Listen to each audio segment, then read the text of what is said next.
আসসালামু আলাইকুম রহমতুল্লাহি ওয়া বারাকাতুহু। আশা করি সবাই ভালো আছেন। সায়েন্টিফিক রাইটিং এর উপরে আবারও আলোচনায় ফিরে এসেছি। তো আজকে আলোচনা হবে যে সায়েন্টিফিক রাইটিং যখন আমরা করি সেখানে রেজাল্ট এবং ডিসকাশন ২ টা পার্ট থাকে। তো রেজাল্ট ডিসকাশন অনেক সময় আমরা একই সাথে লিখতে পারি রেজাল্ট এন্ড ডিসকাশন, অথবা রেজাল্ট সেকশন আলাদা থাকে, ডিসকাশন সেকশনটা আলাদা থাকে। এর মধ্যে কিছু আম ডিফারেন্স আছে। কি ডিফারেন্স গুলো যদি আমরা বুঝতে পারি তাহলে রেজাল্ট এবং ডিসকাশন সেকশন গুলো সেকশন দুটো যদি আমি একসাথেও লিখি অথবা আলাদা লিখি তাতে কোনো প্রবলেম নেই। আমার মূল যে পারপাস আছে সেটা সার্ভ করলে। তো সেইটাই আলোচনার ফোকাস আজকে শুরু করছি। তো রেজাল্টের মধ্যে হচ্ছে যখন আমি কোনো ইনভেস্টিগেশন করি অথবা যখন কোনো আমি ডাটা এনালাইসিস করি, তো ওই investigation, data analysis, lab report হোক, ল্যাবের রেজাল্ট হোক, যেকোনো কিছু হোক, এইখানে আমি যা রেজাল্ট পাই সেটা অনেকটা ইনফরমেশন, একটার পর আরেকটা ইনফরমেশন আমি এই ইনফরমেশন গুলো আমি সামারাইজ করছি,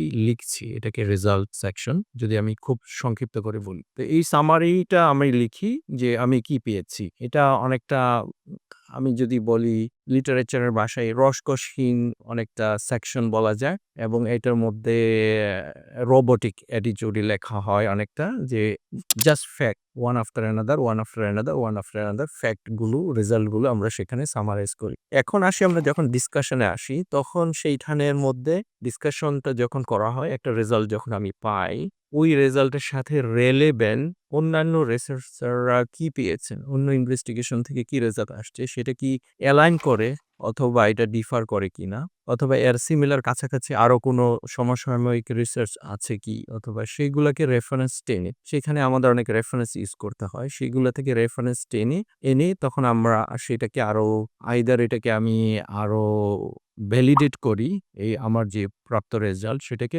অথবা যদি কোনো কন্ট্রাডিকশন থাকে সেইটাকে আমি আমার রেজাল্টের সাথে আমি কম্পেয়ার করি। কম্পেয়ার অ্যান্ড কন্ট্রাস্ট এইটা করি। তো এইটা রেজাল্ট সেকশনের থেকে ডিসকাশন সেকশনটা মোর অফ ক্রিটিক্যাল রাইটিং। কারণ হচ্ছে ডিসকাশন সেকশনের সময়, লেখার সময় আমাকে অবশ্যই অন্যের রিসার্চের কথা বলতে হবে, অন্যের রিসার্চের রেফারেন্স নিয়ে আসতে হবে এখানে। তো সেইখানে আমার ব্যাকগ্রাউন্ড স্টাডি এবং আমার obviously আমি যখন কোনো একটা ইনভেস্টিগেশন করি তখন অফকোর্স যে রিসার্চ কোয়েশ্চেন তৈরি করার সময় অথবা কোনো একটা রিপোর্ট লেখার সময় অবভিয়াসলি আমার একটা এইম থাকবে, ইনভেস্টিগেশনের এইম থাকবে। তো সেই সময় এইম তৈরি করার সময়ই, এইমটা ডিসাইড করার সময় আমার কিছু ব্যাকগ্রাউন্ড স্টাডি থাকবে অফকোর্স যেটাকে আমরা লিটারেচার রিভিউ বলি। তারপরেও যখন আমরা রেজাল্ট আমরা পাই, এই রেজাল্টের জন্য আমাকে আবারও লিটারেচার রিভিউ করতে হবে যখন আমি পার্টিকুলারলি ডিসকাশন পার্টটা লিখব। এবং এই ডিসকাশন পার্টটাতেই আবার মূলত আমি যা রেজাল্ট পেয়েছি এইটার কতটা ভ্যালিড, এটার মূলত ভ্যালিডিটিটা এস্টাবলিশ হবে, এটার ইমপ্যাক্টটা এস্টাবলিশ হবে আমার এই ডিসকাশন পার্ট লেখার উপরে। এবং আমার এই ডিসকাশন পার্টটার পরেই হচ্ছে, এইটাই হচ্ছে মূলত টেক অ্যাওয়ে অথবা টেক হোম মেসেজ আমার রিসার্চ থেকে। মেজরলি একজন ইনভেস্টিগেটর যখন আমার রিসার্চ আর্টিকেলটা পড়বে অথবা রিপোর্ট পড়বে অথবা টেকনিক্যাল রাইটিং, সায়েন্টিফিক রিপোর্ট দেখবে, তো রেজাল্ট ডিসকাশন জায়গাটা থেকেই আমার মূলত হচ্ছে যে এটা ব্যাকবোন বলা যায়, যে এখানে আমার আউটকামটা ডিটেলস এখানে আলোচনা হবে। তো এটা আমি আবার কনক্লুসিভলি যদি বলি, রেজাল্ট এন্ড ডিসকাশনের মধ্যে রেজাল্ট পার্টটাই হচ্ছে গিয়ে অনেকটা robotic flow, all the facts what ever I got, আমি যা পেয়েছি সেটা আমি একটা ওয়ান আফটার অ্যানাদার আমি এখানে থ্রো করব।